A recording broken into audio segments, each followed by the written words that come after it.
What up, YouTube? It's your boy Truckin' Chubby, aka Clarence Hampton III. Clarence Hampton III, aka Truckin' Chubby. Like and subscribe. Come for the ride. What's going on, y'all? Happy Saturday to some of y'all. As my father's religion is, happy Sabbath to you. Everybody that's at church today. Y'all be blessed.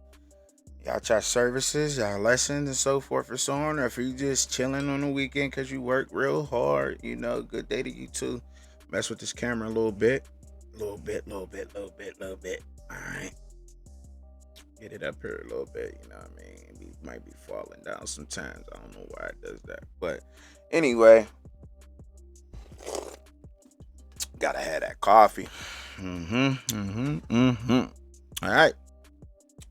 So today, y'all, we are going to be talking about my favorite thing. Booyaka. We talking about the SWAC. Hey, but look, good news though. You know what I'm saying?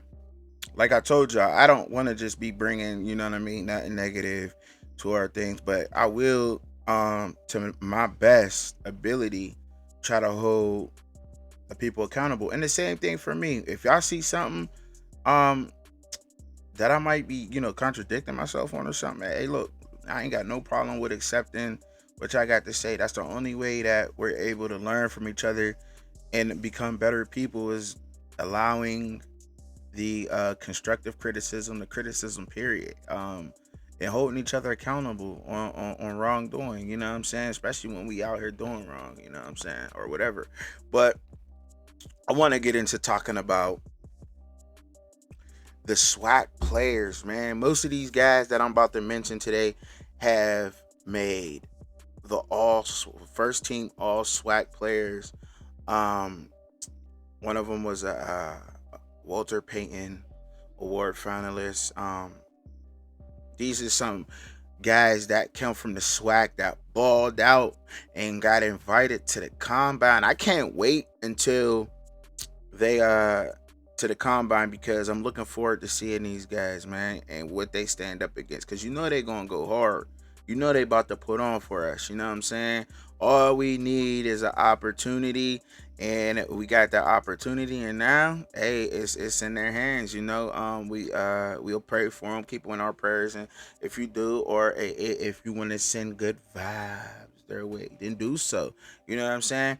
These young men have worked extremely hard to be in this position that they're in, and they're going to continue up. It's going to be an uphill battle for them because coming from the FCS, they're going to say these major analysts are going to say, oh, they didn't play against the top competition. They didn't play against the top competition. This top competition they played against, it don't matter. If you could play football, you could play football. And the SWAC got dogs. You hear me? There's dogs out there in the SWAC. You hear me? And they gonna put on and they gonna show y'all. Some of them in CIAA, some from the SWAC, but they gonna put on and there's some diamonds in the rough. And I'm gonna just give a brief breakdown on the player, the individual, and maybe what I think, what I'm saying, in my opinion on it, okay? So first up on the list, we got an offensive lineman. They're very valuable. He's a 6 from UAPB, 6'4", 295 pounds. This is Mark Evans the second or junior. However, I think he pronounces the second. He prefers the second, not junior. Mark Evans the second. Okay. From Houston Texans, first team all SWAC, y'all.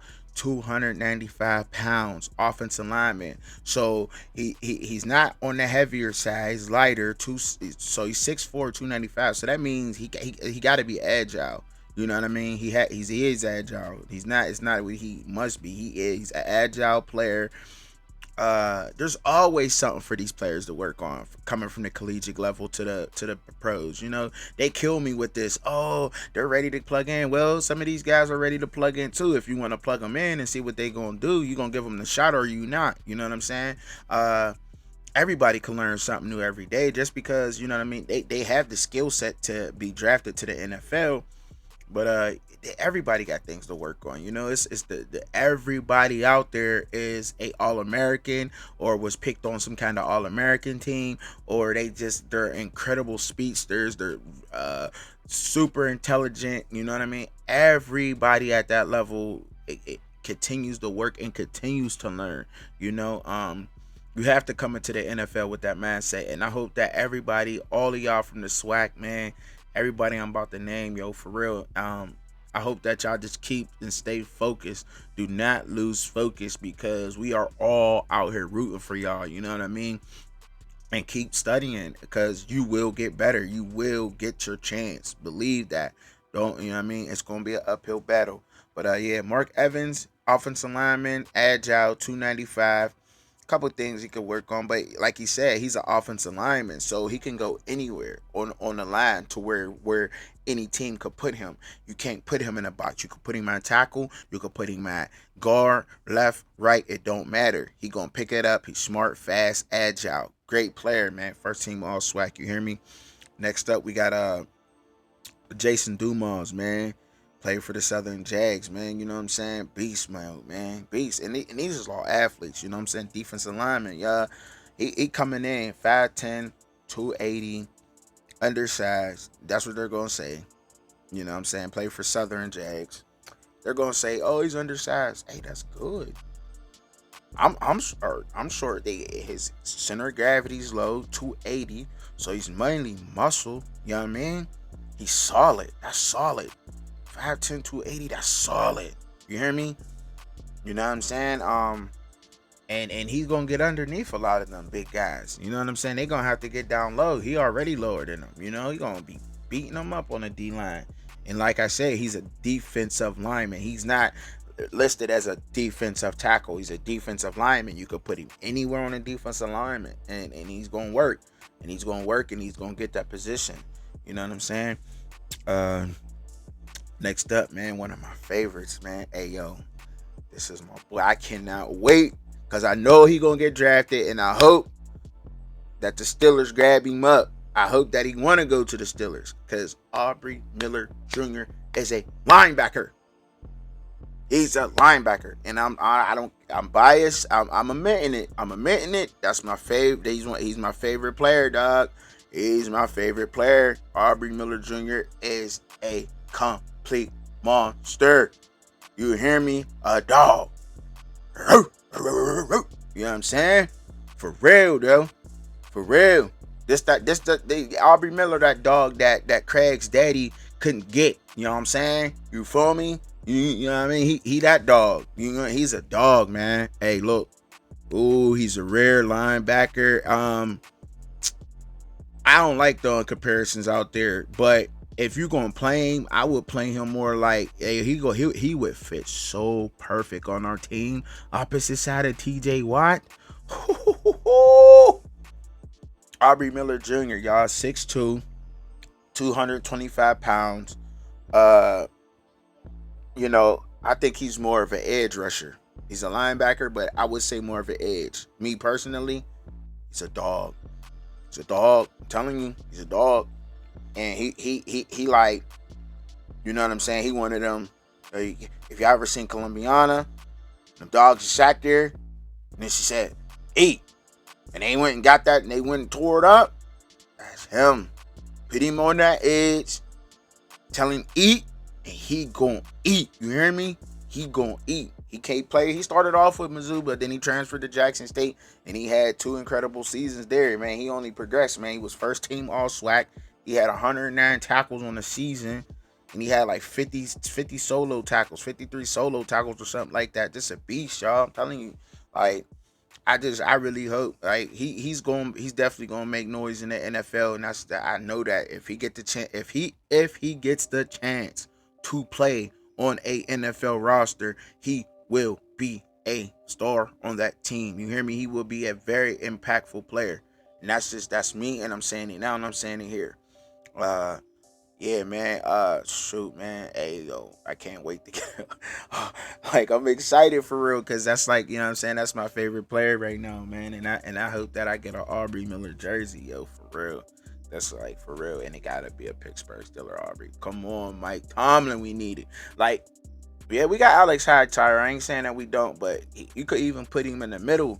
You know what I'm saying? You could put him in the middle. I think he got a little bit to work on, as far as the to be honest, as far as the pass game go. But come on, like anybody, you could. He'll work it. He'll get it kinked out. He's 6'2", so he got the height for the pass coverage, and he's not trash at it. But he's just that dog. Like he's that you gotta sick him on him. Like come on, like. But yeah, I don't care what team he go to. I'm going Steel Rockets jersey anyway. But then we got BJ Bowler, y'all, defensive back from Orlando, Florida. Notice I'm not putting them in a box and saying that they're a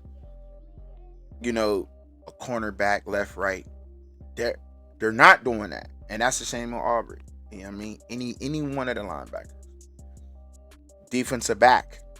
He's not that means he can play nickel, he can play corner, he can play safety. You know what I'm saying? This is how these people. This is what the SWAC breeds, dog. This is what the SWAC breeds. The SWAC breeds players like this. You feel what I'm saying? So y'all need to really start tuning in and seeing what's out there, man. Like, cause it's lit. Like you can't just put him in a box. You know what I'm saying? You go put he could float around. I mean, he ran BJ Bowler, man. He had like 50 tackles on the season. Which is good for especially for a DB. For a DB, you know what I mean? He could wrap up. You feel me?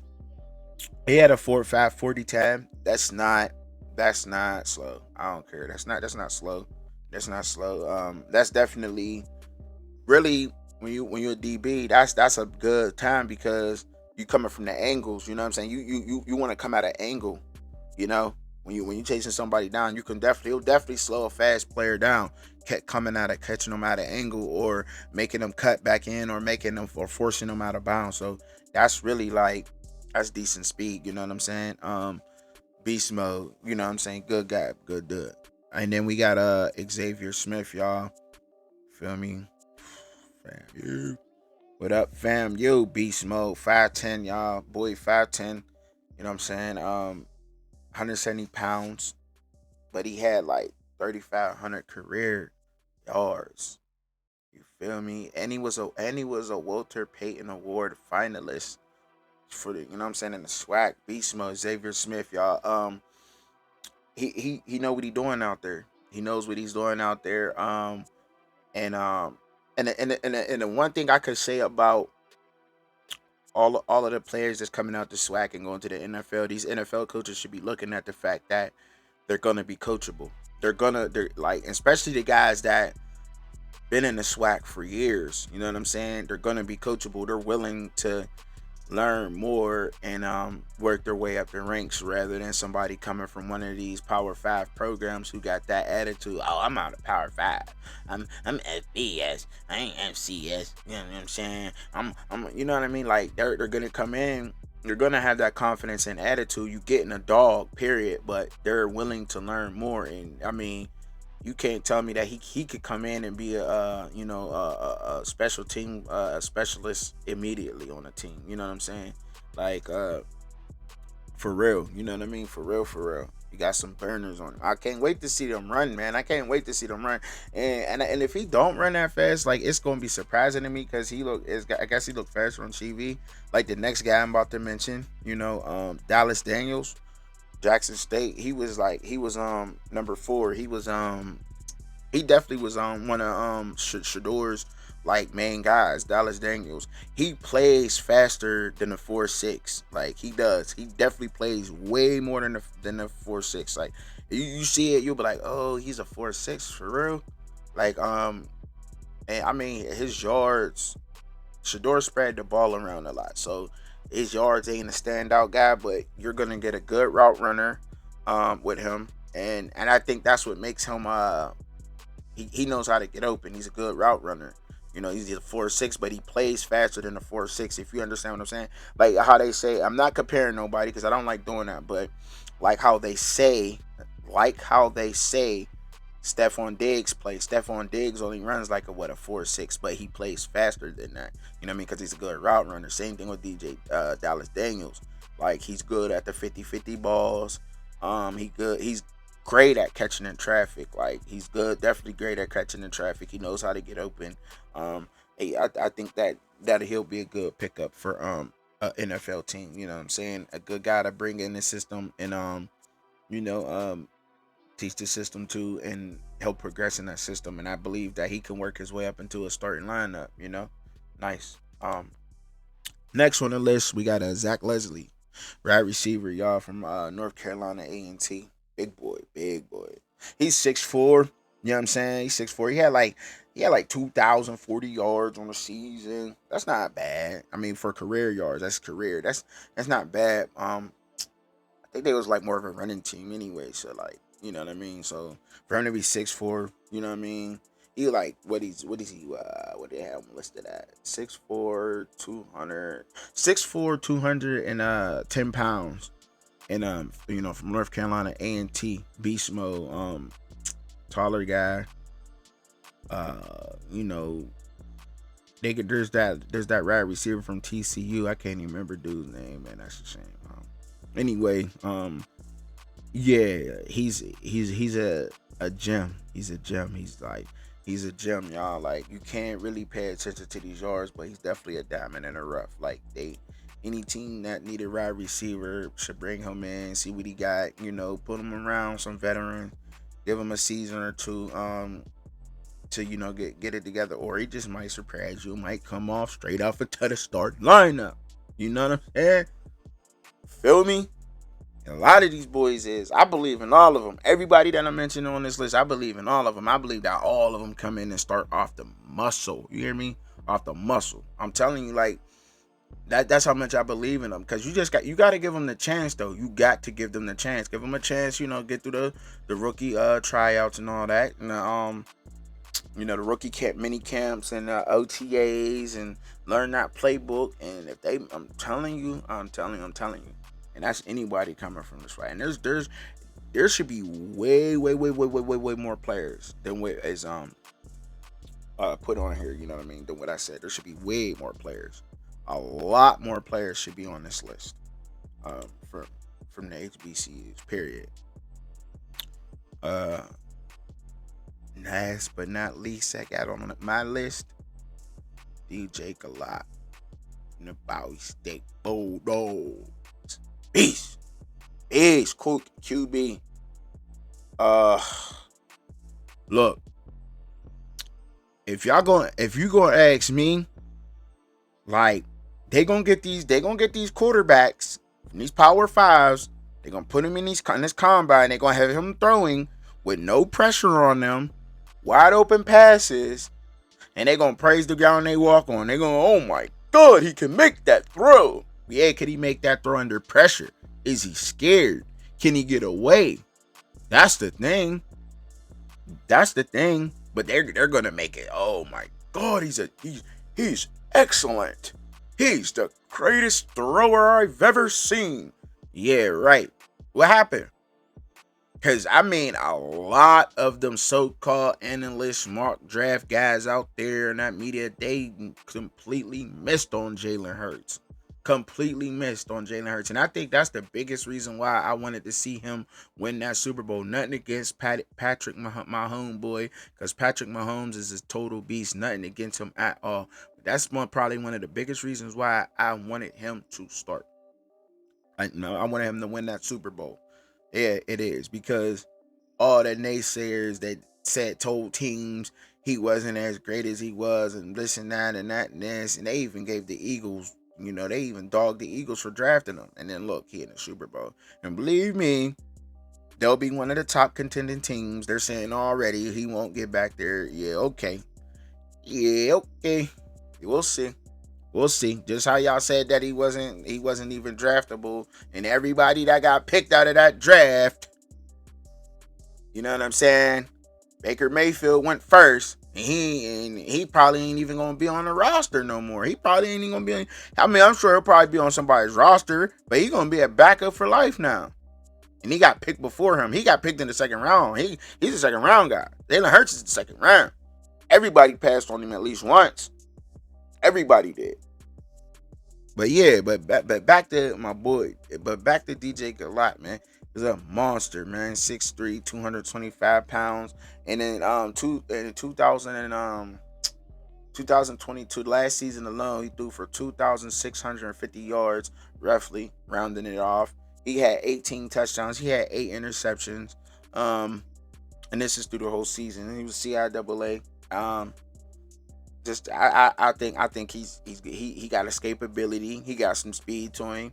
I think he's going to run in the top. I know he's going to run in the top with the other quarterbacks in the Power Fives at the combine, and I think that it's going to do nothing but up his draft stock, because they kept saying there's no quarterbacks in this draft, there's no quarterbacks in this draft. No, there's no quarterbacks that y'all want to say that's in there, but there's quarterbacks in there because there's always room to improve. We got to remember that there's always room to improve. These guys can always improve, get better, work at their craft. Cause like, if y'all, just like I said, I'm going back to it. If Jalen Hurts don't tell y'all that these guys could be wrong at any time and they are not perfect, and what they're talking about is BS, to say that there ain't no quarterbacks, and there's probably like, y'all, for real, there's so many quarterbacks that's coming out of college this year, it's ridiculous, y'all. Probably like, I don't know. I know there's more than 15 of them. There's more than 15 quarterbacks that's going to be in there in the draft, but it's none of them that stands out. What did they say about San Francisco's quarterback? He was a third string quarterback. Almost took his team to a Super Bowl.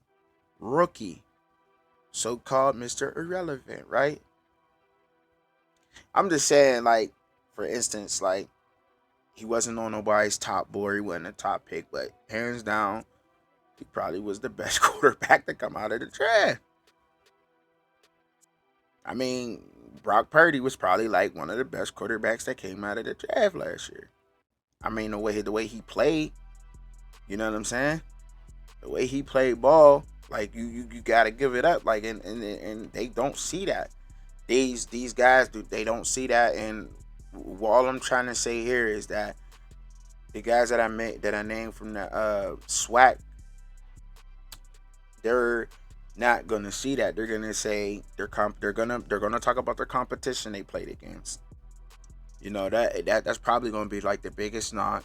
Then if some of them, if they're not perfect, then they're probably gonna say that they're not no good if they're not perfect. But nobody's perfect. But I'm telling y'all, everybody that I named from the SWAC can go on any one of these NFL rosters and make an impact. Everybody that I named from the SWAC can go on any one of these NFL rosters and make a direct impact. I am willing to put that on anything, any one of these guys. Given the opportunity, given a chance, they will show up. Period. And you can't say that for all them other people that got invited. You can't. But for the people in the SWAC, they're definitely will show up if given a chance and opportunity. You know what I'm saying? Yo, good Saturday to y'all. Thank y'all for watching. Appreciate it. Y'all stay blessed. Never stress. And y'all tell Aubrey Miller to give me a jersey, y'all. Tell him to give me an autograph jersey. Please. All right, y'all. Stay blessed. Never stress.